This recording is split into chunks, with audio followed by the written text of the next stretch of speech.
Screename Liberalia, and if you can indulge me for a few moments, I want to show you a little project that I've been working on over the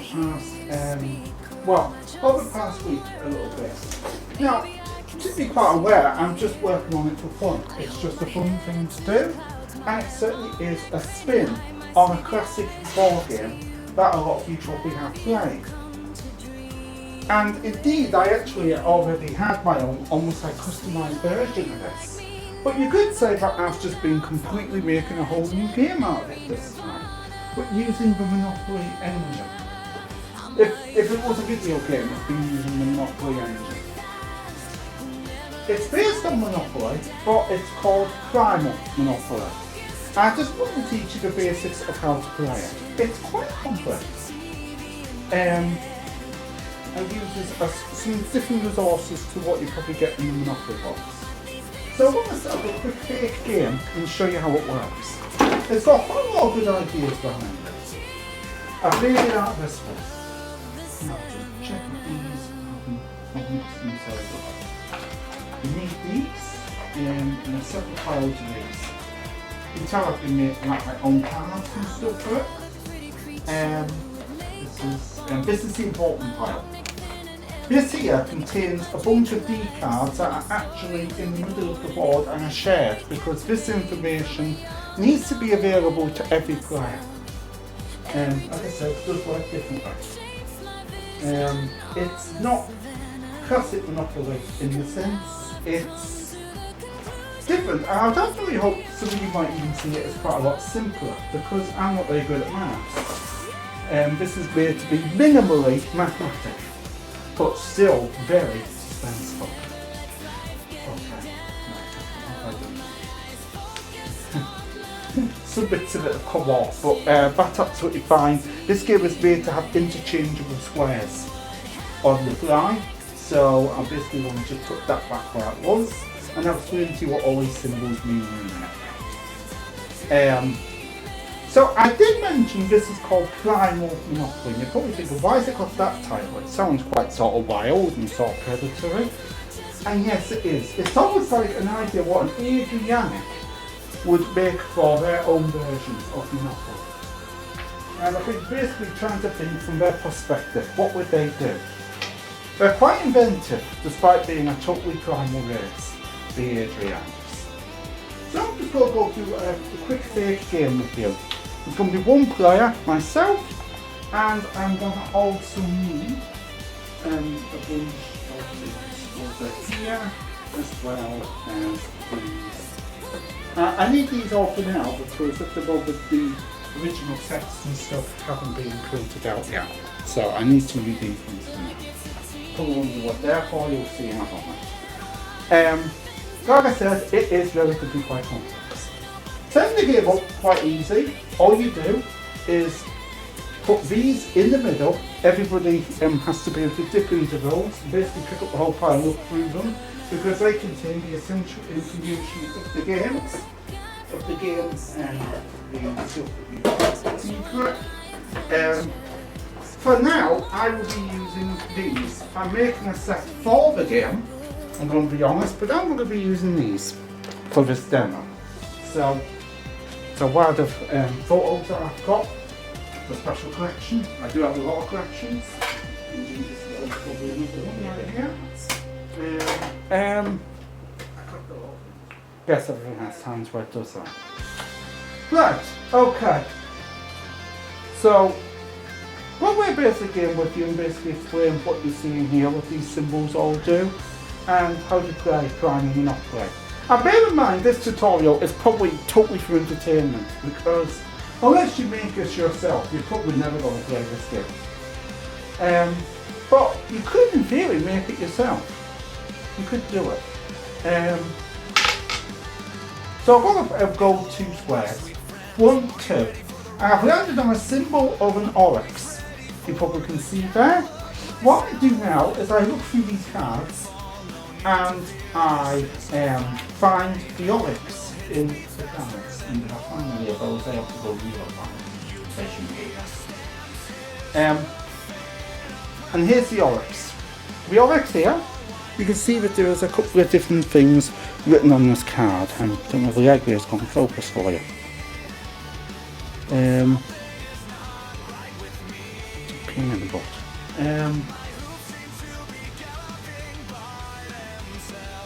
Just trying to see it in the focus.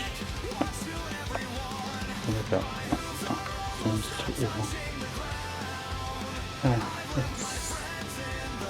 It's not going to focus very well, I'm afraid.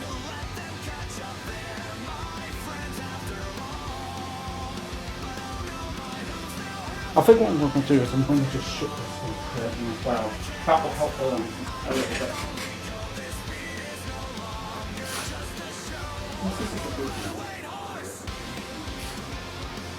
Right, okay.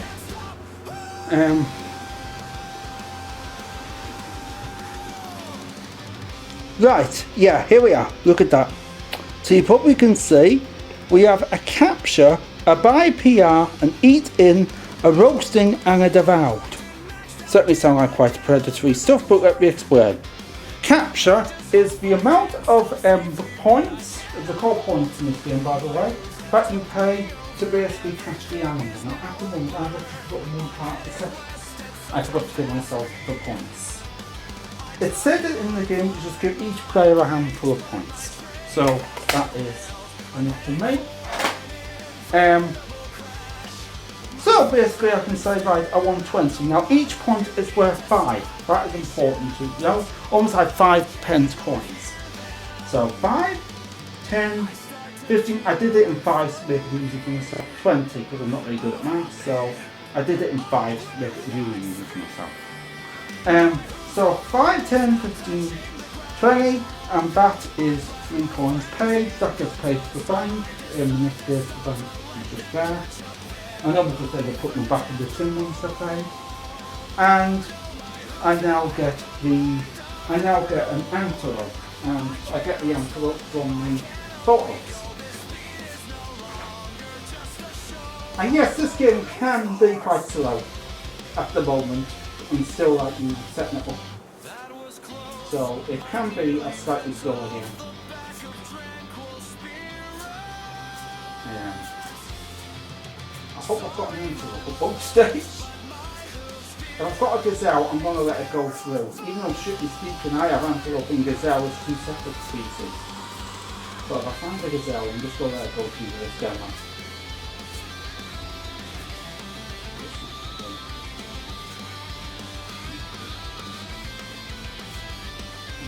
I hope I'm picking up quite a lot of norm in it. This is a harder one. There, here's one. It's like a small earring antelope. So, there's one there. So, I've got that. That is now kind of my property, you could say. Only I'm not going to be making property out of it. What I am going to be trying to do is, obviously I'm playing as like a predator animal. I'm going to be trying to get this roasted up for my dinner, and then once I've eaten it, I will win back a bunch of these points. And that rating is what's written on the bottom of the card, where it says devoured. So, show you this again. I wish I would focus. Yeah, there. Devoured 20, roasting 20, eating 20. So, that's the 2 things I've got to remember. So, I've got to pay for price. So my next goal is to do 1 or 2 things. 1, I can land on an oven sail. Oven sails are here, here, here, and here. I haven't got the icons for them yet, but that's where they are. So there, there, there, and there. Those are oven sails.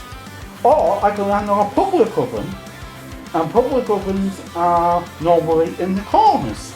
So here, here, here. And the go one not normally is included, but sometimes it is. So, okay. 6. 1, 2, 3, 4, 5, 6. And I'm at a public oven. I'm at a public oven. So just to know what that says, that's just off the old game. So, now I'm at a public oven, I could basically say, right, I'm going to cash in the roasting price of the eland buyer to roast it. So you've got 5, 10, 15, there's another 20. Another 20 for that. That 20 goes into the bank, and my eland is roasted. My eland antelope is roasted. And that's where these come in. To keep track, this is what to keep track in everything else. I use the famous roast cutouts from Fresh Euphoria. And that's helps me keep track basically of what is cooked and what isn't. Once it's like that, it's ready to eat. Now, to eat it, I mean obviously you're not going to really eat it in the game, to eat it all you do is turn it over. Like that, just show you that. And then on your next turn, you will collect the devoured value. So whilst the other ones are having a turn at like I put the bottom, that's why you've got to do a lot of flicking through these cards to find out the info. And then once you do that, you will win 20 back. I'm not going to eat it yet. I want to get a couple of play before I start eating. So I'm going to go sort of on a hunt again. And you're going to see if I can catch a deer this time. Now deer are one of the easiest caught things in the whole game. And that's because a lot of my carnivores, wolves and stuff are really keen on deer. So it's one of the easiest caught of the game. It's only 15. Let me just show you here. It's only 15. So capture 15. The roasting value is 20. That's done by basically calculating how much power and stuff it would take. So yeah, bear in mind this is a lot easier to do in this dimension than it is in yours. So, 15 to catch the deer. I'm going to take 15, 5, 10, 15. There we are, 15 out. And going to now catch a deer. I've got plenty of deer. So, catch that, the deer is caught. Now I can roast the deer, but I'll have to wait until I get to a public oven, or I can buy myself an oven that I can use any time if I land on an oven style. So here we go. 1, 2, 3, 4, 5. Up here, zebra. So should I catch a zebra? Well, now zebras are quite expensive because they're sort of like they're seen as like the royal meat. They're seen as like the sort of upper class meat. If that makes any sense. If you have a zebra on your table, you're very posh. Basically. You will notice Mew 100 on my wild bean, she's got a zebra on her table, and you will notice she is a slightly upper class cheetah. Now if you're really posh, you'll have one of the large ones. Well, here we are. So just going to show you this. Capture 30. L 35 and by PR 30 and eat in 35. So for one that I'm paying is 30 for regular, or I can pay 35 for large. You can see both are quite expensive. So once see if I've got enough coins. 5, 10, I think I will. 15, 20. 25, 30, there you are, got a zebra, caught the zebra. So I've got quite a lot of these in the stock as well. Here's a zebra, these are all stock footages by the way. From like Shutterstock and stuff I've acquired over my time. So all of these are stock footages. But they're pretty good ones but so there you are, I've got a zebra and I've got a deer. So now I can see if I can get one of these roasted, get one of these down. And if I feel I'm going low, I will eat the antelope, because obviously the antelope is the last thing I've got. And that's your only lifeline, because you are out the game once you lose all these points. 1, 2. I'm at a public oven. Do I want to cash out and get the deer roast? Let me check. The zebra is probably a little bit out my reach right at the minute, until I've refueled. So, I'm going to go back through the cards. You see I've got quite a few different ones. And back to the deer. 20. It's still, in my opinion, a pinch with the number of counters I've got. I'm gonna try and hope I don't go bankrupt. 5, 10, 15, 20, and that's just, I'm gonna be quite honest, but the deal is roasted. And you do receive that straight away. That goes back into the right way, you get the roast beer. Blueberry roast beer. But yeah, so there's roast beer. So the zebra's going to take quite a bit of thing. So what I'm going to do now is I'm going to start eating the antelope to try and win back some points. And I'll receive those points on the next go. Now obviously, because it's a one-player game, it's already going to be the next go. You are meant to play this obviously with your friends. So yeah, in this case, it's already gone. And I'm going to get back 20. I'm going to get back 20. So I'll just quickly switch through and double check that again. You definitely see these cards are quite handy for just slipping through to check things like this. And sometimes you do have to go down every species, but there you are. You've got, 20. Get the 20 back. So again, 5, 10, 15, tickles back out of bank, 20. There. So I've now eaten the antelope, got back 20, clambered my way back into the game, or have I? Because the next thing could wipe me out. Now, one thing that's quite tactical about Primal Monopoly, a little bit different, is that you don't have to land on, you don't have to actually take what's on the square. If you've got something else you want to do, or you're low on money, you can play tactically, and not actually hunt anything that turn. You don't have to. The only time you have to is during sudden death. But there are a few rules slightly go stricter there, and that's basically if the game's been running too long and you want to get a winner. These games can last ages. I'm not going on. So, because there's other ways you can get your windfall back as well. And that is when you pass go, and I should tell you this, you actually get a whole other handful of counters. So you basically, if you think about it, you're getting a whole other handful there. I know you can't actually see everything I'm showing you there, but I'll just try and get, this tripod is being around today. Right, yeah. So, so other handful, you can basically do it. You get a whole other handful, and then that means you've obviously got a lot. You're quite rich, not really, at that point. If you've managed to keep quite a lot from your first lap, then on your second lap you'll be a lot richer. That's all I'm going to say. You can get rich fast in this game if you play properly. So you can be a very wealthy opponent, and then you can start doing things like well, we've actually put a new rule in your game. It's not officially in the rules yet, but I will show you this. You can order an upscale meal. Look at that. These are worth double the points of the card. So 20, and if you like me, you just add 20 raw onto it. You can do it in tens, so it'd be about 40 or something. So they're worth about double. And you can eat those, and you'll get back 40 points instead of 20. So, but the cost double as well. Well, the cost either double or a bit more than a regular, depending on how you want to do it. If you do it really mathematically, you can make it double, but if not, you just have to make it more expensive than a regular. And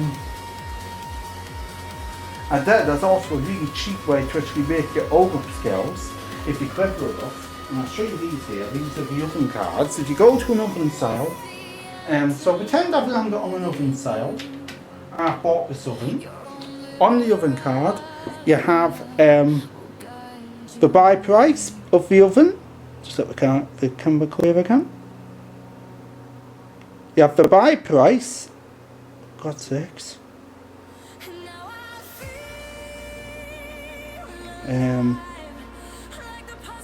Also, you eventually have the buy price, but for some reason Regular does not like this one. There. You have the buy price, you have the charge, and you have the 16 and you have the run time of -4, which basically means it takes -4 of your points to run it. So each time you run it with 4 points. So basically you count 5, 10. Well, basically on that one, a 5 will actually cover it. So you only have to pay 1 coin because it's literally only 4 points to run it. This was actually made before I had the 5 points for the game, the 5-point rule. So due to that, that was made to simplify it. Some of these have ended up really dirt cheap now. But what's quite cool is that if you can pay double that, which would actually be really easy to do here, because you could just pay 8 and it would be just 2 coins, 5, 10, which would actually go slightly over.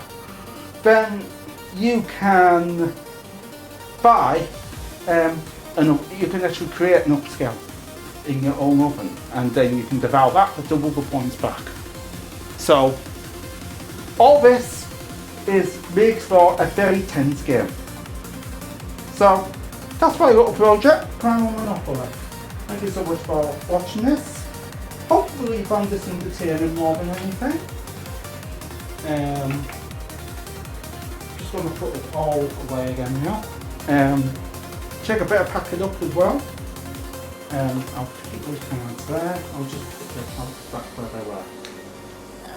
Thank you for watching this, and hopefully you have a nice day, whatever it is that you're doing today. I don't know if I'll be doing any more mods to Primal Manopoly. It really, I haven't worked on it in a while now. I've got other projects I'm doing, such as the wild tube vlogs and stuff like that, and thinking these things through, getting the stories together, deciding which character's going to do its vlog next. Do note, there probably will be one vlog from each character. I certainly hope that these characters think. But I think when I start using characters from the actual franchise, which Real 100, she's just like a stranger, really. But when I start using actual characters from the franchise, I start really understanding what I'm doing. But anyhow, that's beside the point. Thank you for watching.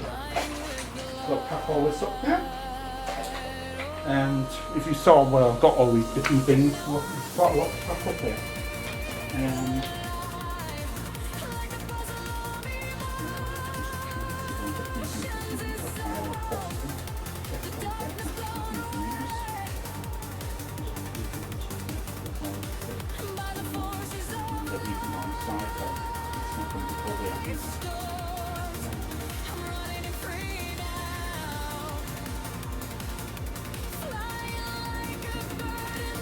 It's not as neat as it used to be, and it's really sort of hopefully the book through itself and get itself.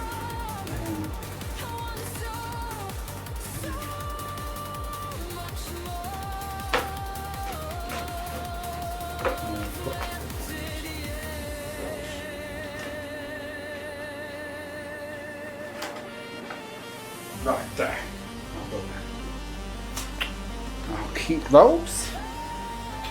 Over here.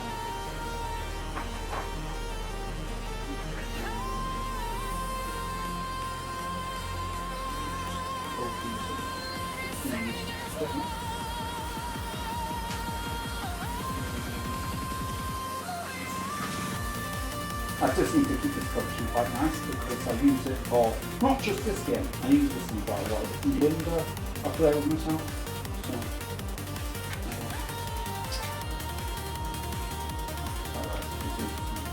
games, well, some of my board games, active games, but I think games around the game as well. So that's the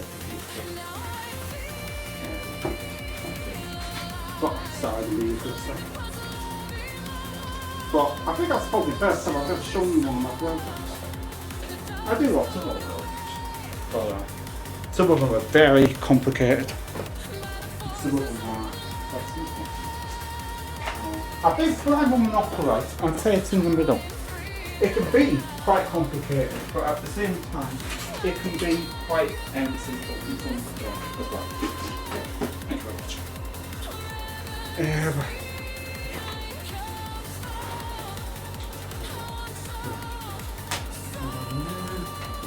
Stop those mixing again.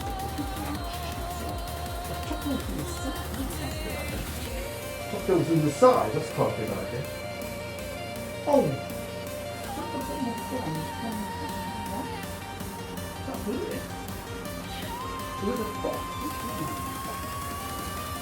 Oh, I see what I'm doing. I put the lid on top of the lid. I couldn't find it. Don't be too surprised if I burst it up like that, because I quite often do nice things.